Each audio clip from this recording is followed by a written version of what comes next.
Hello everyone. Let's look at using Qdrant, and we're also going to look at using Faker. And this project is on Medium, and it's building personalized recommender systems. Personalized recommender. Okay.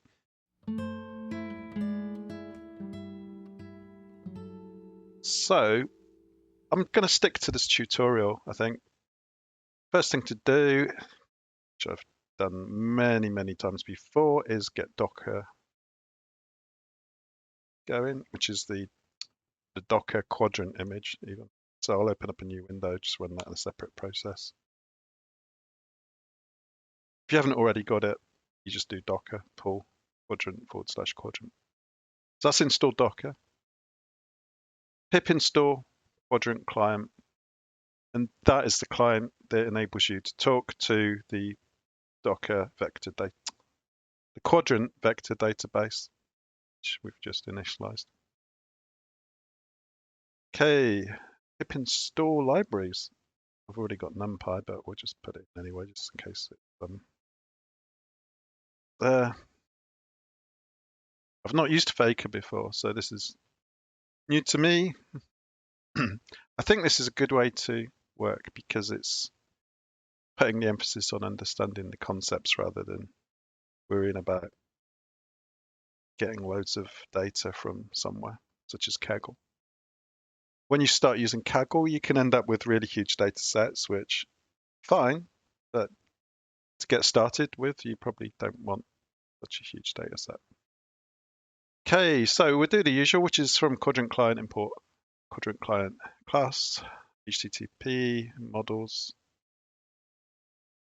and we'll connect on port 6333.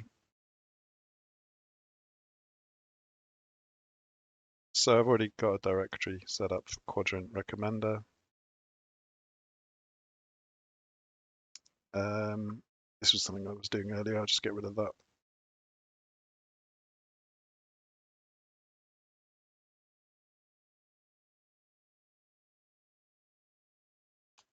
Call it whatever you want.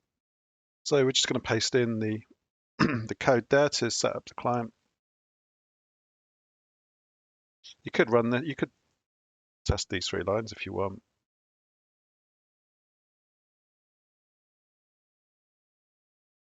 Okay, so it connected and exited successfully. So creating a collection. So collection is a bit like a table in a traditional database.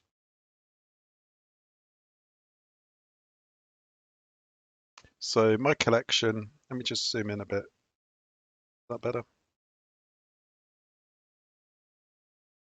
First collection is the name. We're going to recreate collection. This is being deprecated, so we'll get a deprecation warning. This tutorial is from November, I believe.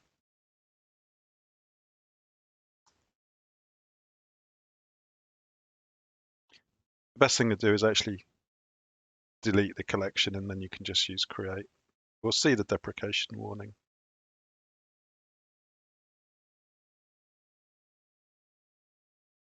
Deprecated.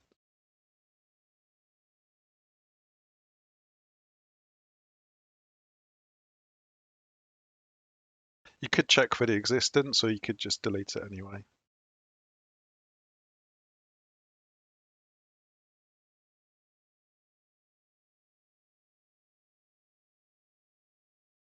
I believe it's client.delete collection.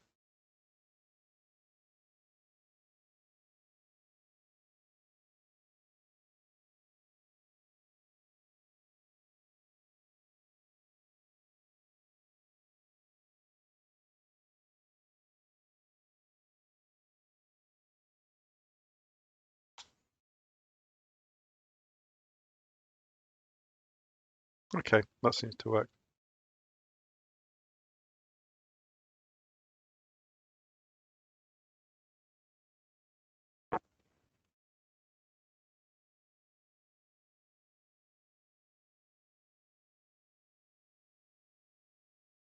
Get rid of that.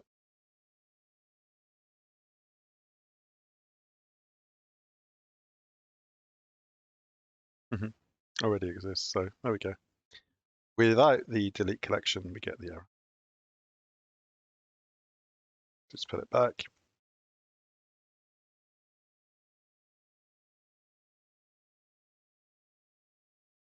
And we get true, so that's good. Right, next. Indexing data into Qdrant. Building the foundation. So with Qdrant, with the Qdrant collection set up, the next crucial step is indexing your data. This involves converting your raw data into vectors, storing them in the Qdrant collection for efficient similarity searches. So NumPy random, we're going to generate some random vectors. And then once we've got the vectors, we'll index them into Qdrant. I've already done it. NumPy there, look. Get rid of that. To be honest, we can get rid of that as well. So np.random.uniform. Not used NumPy for a while. I can't remember what uniform does. Does that normalize it?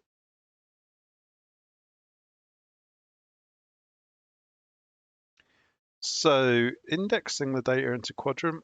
So once we've got 1,000,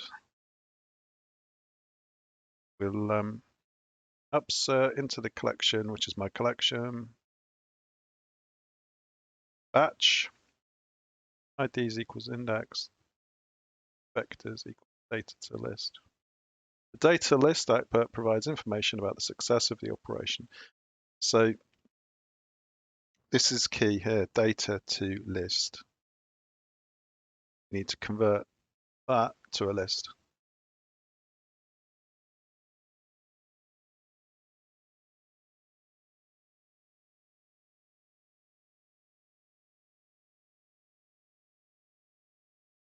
Run that, we should see a list of the generated fake data.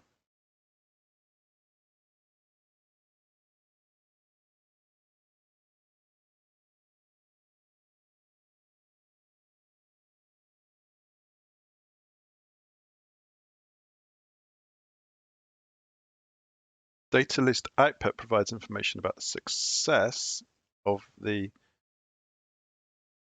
operation, including details about the vectors that were added or updated.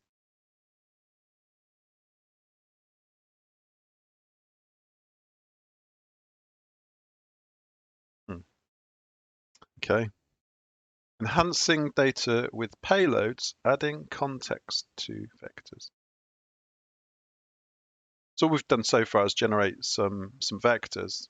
The vectors really, well, they need to tie with a payload. So the payload is the actual, the real life information that you want to be working with.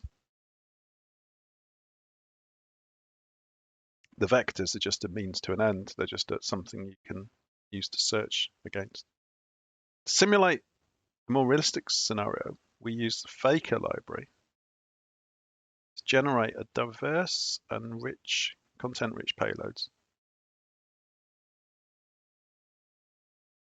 So this is not the vectors, this is the payload. So we will create a payload list. We'll append to it, and then I'm guessing down here, we've got the vectors, and then we've got the payloads. The IDs are the index, which we created. Yeah. Right, we're jumping about a bit, so let's just actually do this part. So from Faker, import Faker. From Faker food, import food provider. So this is nothing to do with Qdrant. This is just Faker faking some data. Run it. We should still get the same result, which is instantiate Faker with food provider for diverse food related data. So we've done the imports. Let's actually instantiate Faker and the food.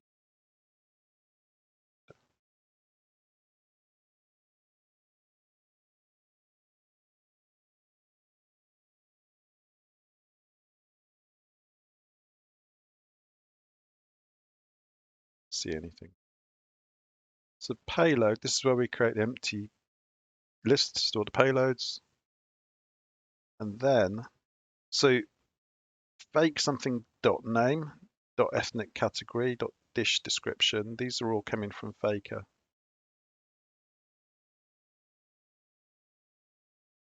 I'm going to just paste in this. I understand it. It's not like I'm cheating. I'm just saving typing. This is nothing to do with machine learning really. It's just using Faker to generate us some dummy data. We could print the payload if you like. So we go. Sorry, that's my Rust macro. Payload. That'll be an object, I think.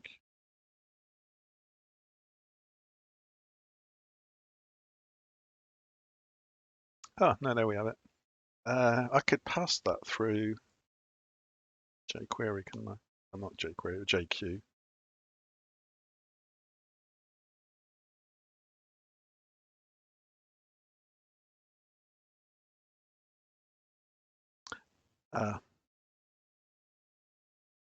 Is that because it's still inside a list?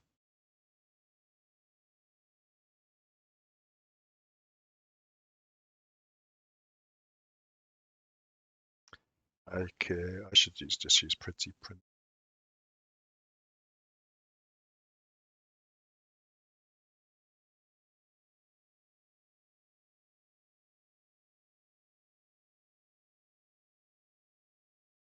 Yeah.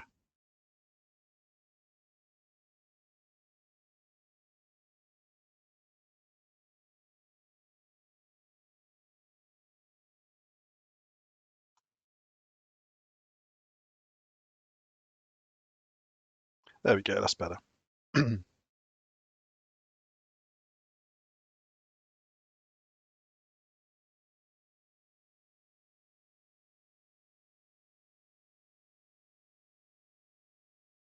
So that's the fake data pretty much sorted. In the above code, the payload list is populated with dictionaries, each containing diverse attributes such as restaurant names, ethnic categories, dish descriptions, blah, blah, blah. This mimics a scenario where vectors represent items and the payloads provide additional context about each item.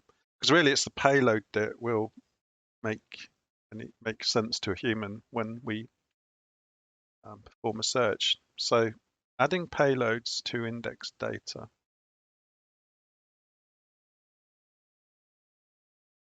So we're doing, prior to now, we haven't actually inserted anything into Qdrant. So this is where we will do the client.upsert, which upload and insert.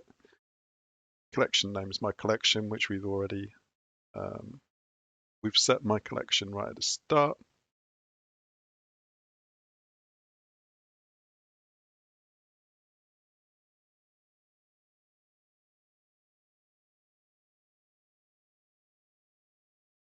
There we go, bang that in there. If, let me just bring up the, so this is all going on in the background in Qdrant. So if we run this, if we run the Python script, this is going to put in all that fake data, and you can see it updated there.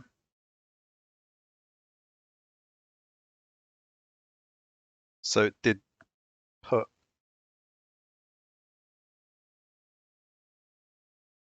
and it did it successfully because you can see we've got the 200 status there.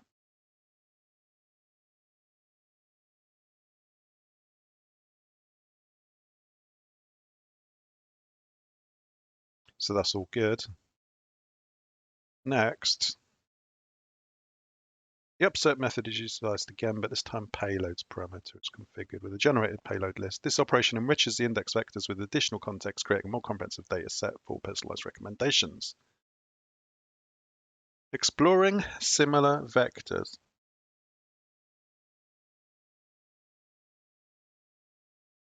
So we want to generate a query vector. So we're basically saying find stuff like this. And we're going to use NumPy random here. So the query vector serves as a reference point for similarity searches within the Qdrant collection. With the query vector ready, we can perform a search to find vectors similar to the user's preference. So we've got a load of vectors already inside the database. Then we're going to find ones that match this one that we're about to generate. So let's do this. This is what we will be querying against.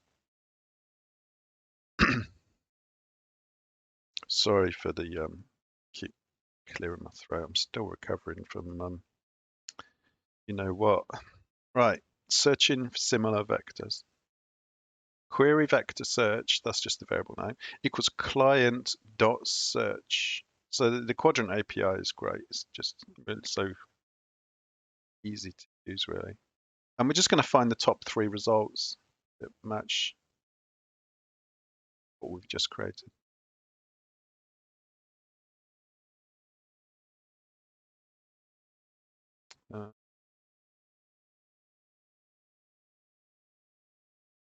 If we run that, we should get 3 results that most closely match our fake data.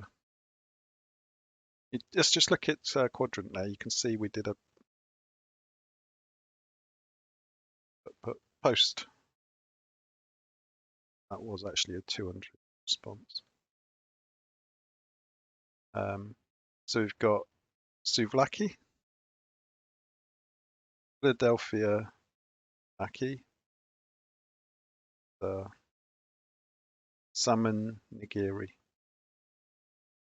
That's actually 3 results there. It's not formatted particularly well, but let me just change that to pretty print as well.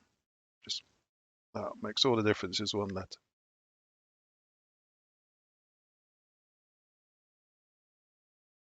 We get different results because it's doing the random thing each time, but there's 1, it's 2,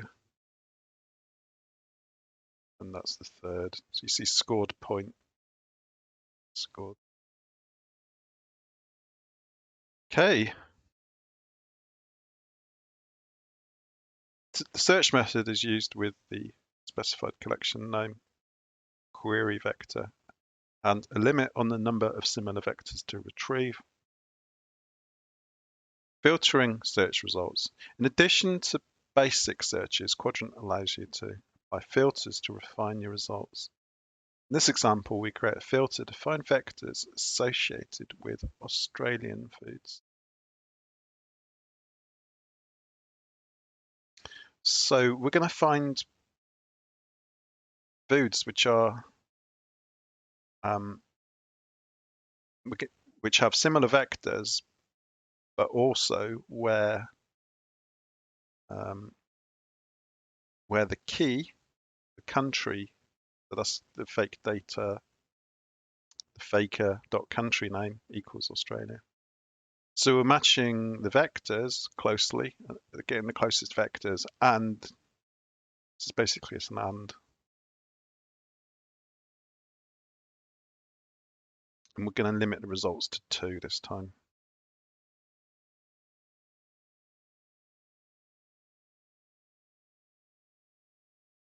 Get rid of that.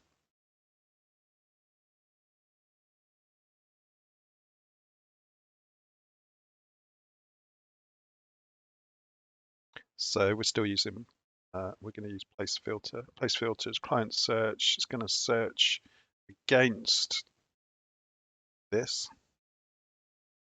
Yeah.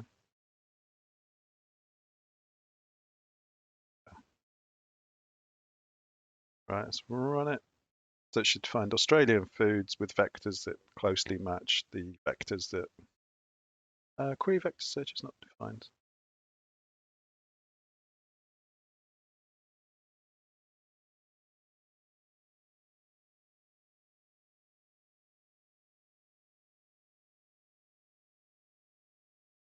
that was my bad. I just left in that print.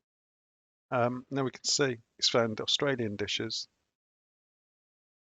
and dishes which have vectors which most closely match the randomly generated vectors.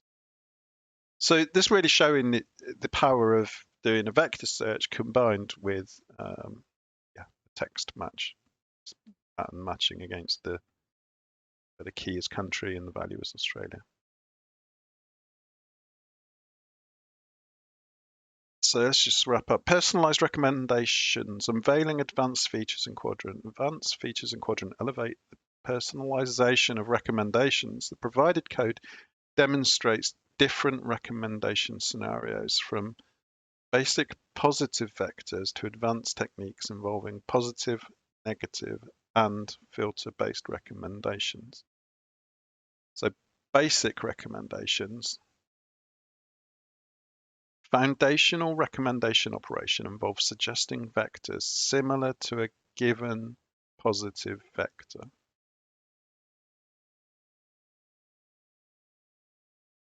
Here we recommend 5 vectors similar to the one with ID 17.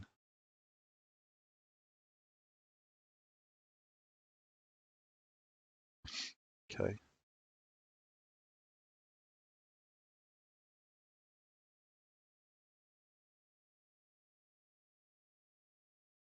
Oh yeah, so if we know the ID of the user's preference, just find 5 that are most similar to that preference. And here's the negative and the positive. So we find, so if the user really likes the one with ID 17 and really doesn't like the one with ID 120, then we get the 5 results there. Fine-tuning recommendations with a score threshold. To refine the sensitivity of recommendations, a score threshold can be applied. This fine-tuning operation filters out recommendations below a specified similarity score.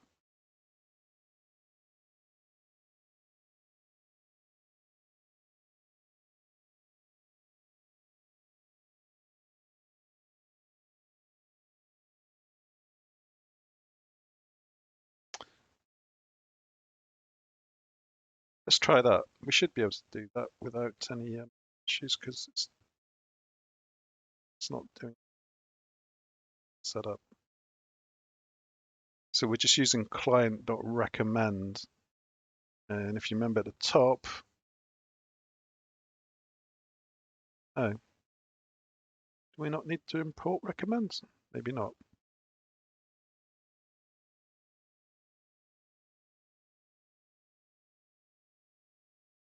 No, we didn't.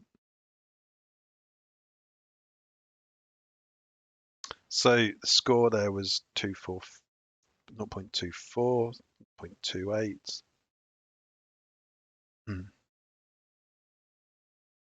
Whereas previously, when we were looking at Australia, we were getting really low scores there.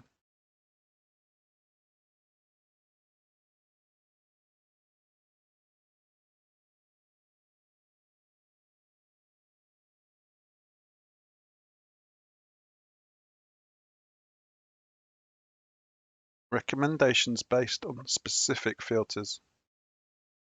For a more targeted approach, recommendations can be influenced by specific filters, for example, ones that are associated with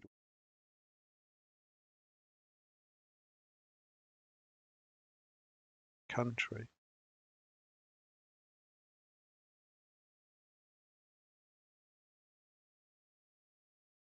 So again, it's using client.recommend. It's all part of the Qdrant API, the Qdrant client API.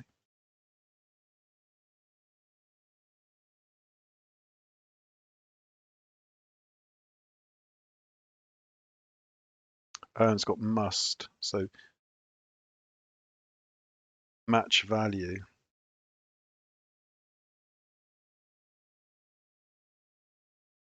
I'm still a bit confused about why the key's the country, and then we're using New York, which obviously isn't a country, but see what this does.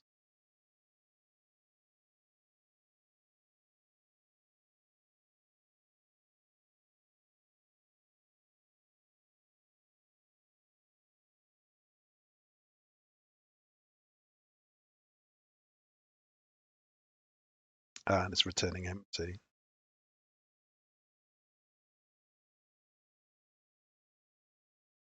What you saw was that data there. In fact, that can be moved. So where it's searching for country and then New York, it's obviously not going to find anything. So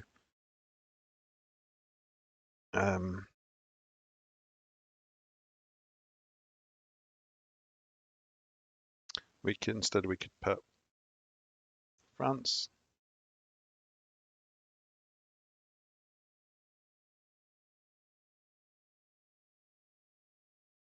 Yeah, no, it's finding stuff. Because before we had the square brackets, so it was just returning an empty list. Because whatever it returns is inside is always a list of stuff.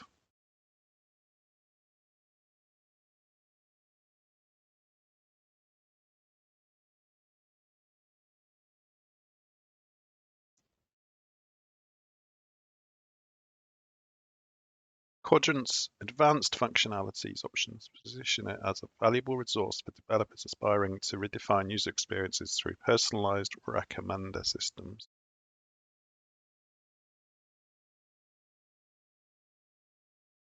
So Qdrant uses ANN, if you're interested. So that's the ANN algorithm. In previous videos, I've looked at the Facebook, the FAISS algorithm. So I think this is quite a good little introduction, and then in the future we'll move back to actually using our own data. I think Faker is quite handy here, and it takes away the distraction of worrying about the data and formatting the data, and then it's kind of a good reference point so that you actually understand what's going on with the searches and the recommendation side of things, rather than actually worrying about getting all the data correct, to be honest. So yeah, creating the collection, inserting the vectors, adding the payload, and so on. So hopefully this has just been a bit of an overview, and it's always good just to see that an online article still works. If you're watching this and you don't want to actually do any typing, it's good just to see somebody else demonstrate something and see it still works. Because sometimes these tutorials can get out of date, especially the rate of change of some of the newer vector databases and so on. I mean, stuff changes so quickly within a few months. I mean, all that was different here was the deprecation warning on recreate collection. Recreate collection, you only really want to use that when you're testing anyway. And obviously, you wouldn't want to be deleting the collection every time you run this script and loading data in. You would only do this when you run it for the first time. So this line here and this line are really just for development purposes, and ultimately you'll just create the collection the first time. Once it's created, then you just run all your future queries against that collection. So yeah, this bit here you could yeah, just hash that out the next time you run it. So even though we've not built a collection this time, it has me. That's yeah, I should have left that in. So as long as you got your collection name, once it knows your collection name, assuming your collection's already been created, then you can still do your queries. And obviously, just for testing, you'd probably have your creation and your query in the same script, but in production, you wouldn't have it like this. You'd have a separate script for doing your queries. You might be referencing or including this in Fast API, for instance, and that's not a bad idea. I might actually do that. So yeah, thanks for watching. If you would like this shown with Fast API, I could do that, or I could demonstrate this in Rust if you would like. Or I could demonstrate it with some real data, or I could web scrape some real data and format it if you like to see that kind of full project end to end. Let me know what you would like to see. Thumbs up, subscribe, and all that. Thanks for watching.